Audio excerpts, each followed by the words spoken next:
This is going to be another life cycle video, but this one is going to have to do with our first type of vascular plant, the ferns. And the mosses represent our non-vascular plants. The ferns are going to represent our seedless vascular plants. So most of our vascular plants have seeds, which we'll learn later.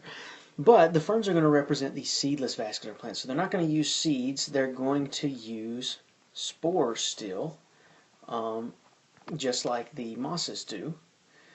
So let's pull up the picture of our life cycle.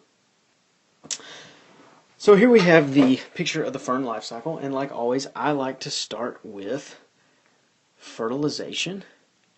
And so we are going to start right here. Fertilization occurs, and remember, as always, fertilization is the sperm and the egg, which are both haploid, coming together to make the zygote, which is diploid. That's the way it is, never change. So we're going to start here with fertilization, and sperm and egg have come together, and they have formed the diploid zygote. Now, in the moss, if you'll recall, that occurred in the archegonium, and that is still what we call the female part of the fern. We still call it the archegonium, and it's very similar to what happens in the moss. And the zygote is, of course, going to grow. It doesn't show it here, but it's going to develop into the embryo. This language will be the same no matter what we're talking about. We're always going to start with the zygote and then the embryo.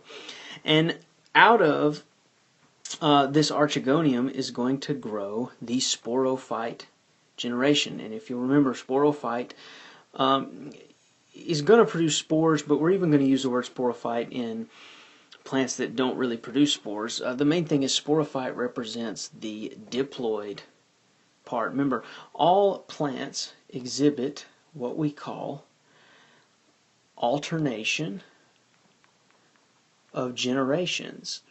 And what that means is that there is a multicellular part of the life cycle that is haploid and a multicellular part that is diploid. So we can think of the sporophyte generation as being the multicellular diploid part of the life cycle, and we can think of the gametophyte generation as being the multicellular haploid part of the plant's life cycle. So the zygote is going to go to the embryo, and then that is going to become the sporophyte.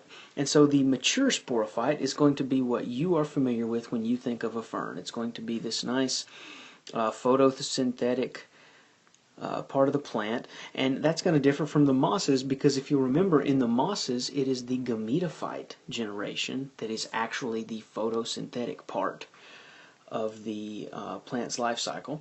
So for the first time in the evolution of plants, the sporophyte is going to be dominant. It's going to be the dominant part of the life cycle.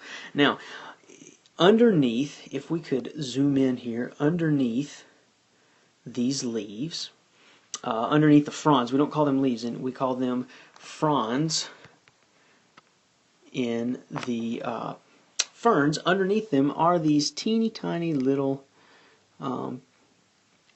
brown things. They usually look brown when you're looking at the actual underside of a real fern, but they are what we call sporangia, or sporangium for short.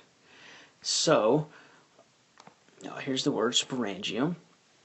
And each one of these, they're under, this right here is actually the frond, and then underneath those are the sporangium. Now, a group of sporangium is what we call a sorus, or the plural of that would be sori, or sori. And the sorus is made up of, several sporangium, and those sporangiums, here's where they're kind of zoomed in, they're going to produce the spores. And so they are going to undergo meiosis. If you recall, fertilization is always going from two diploids coming together to make a haploid, and meiosis is the opposite. Meiosis is where we go from being diploid and we wind up with lots of little haploid cells.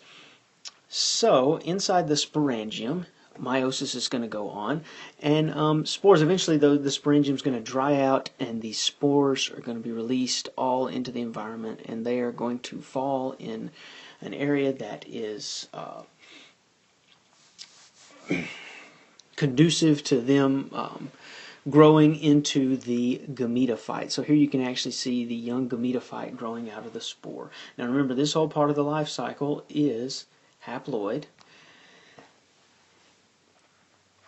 Now once the gametophyte becomes mature, it's a mature haploid gametophyte, what's actually going to occur is it's what we call, it's very different. In the mosses you had spores that became female gametophytes, which had the archegonium, and you had spores that became male gametophytes, which had the antheridia. But in the ferns, it's actually going to be hermaphroditic, which means that it has both sexes.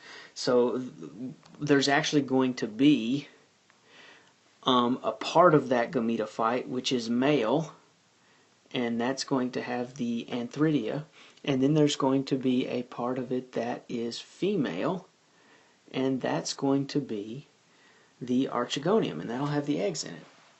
Now inside the antheridium, sperm will be produced, and inside the archegonium you will have eggs produced.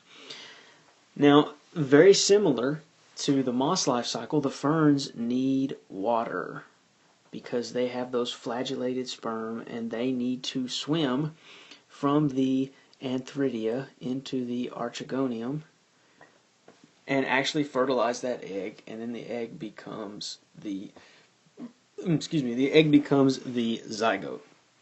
So some major differences, if we wanted to talk about differences between the moss life cycle,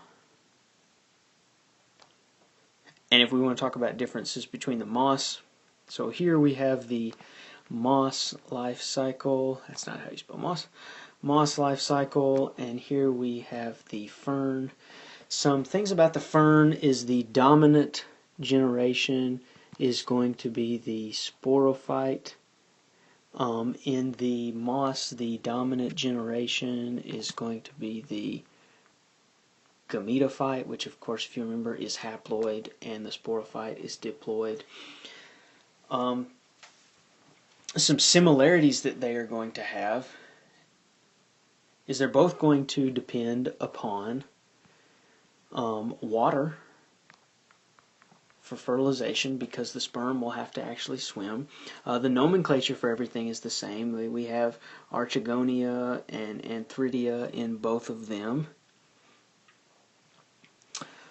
But the major differences in their life cycle is really just simply the dominant generation. In the mosses, the dominant generation is the gametophyte. In the ferns, the dominant generation is the sporophyte. They are both going to use spores to reproduce, so they're both seedless. But if you will recall, a major difference between them, and this doesn't have to do with the reproduction, but a major difference between them is that the mosses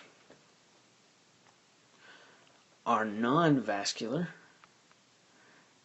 and the ferns are vascular. So, very quick recap. Fern life cycle, we're going to start always with fertilization. Sperm and egg are going to come together, produce the diploid zygote, which will grow into eventually the mature sporophyte, which is the dominant generation. That's what you usually see. That's what's photosynthetic. When you're out in the woods and you see ferns, it's got the fronds. Underneath the fronds are the sori. Singular would be sorus. And each sorus has multiple sporangium.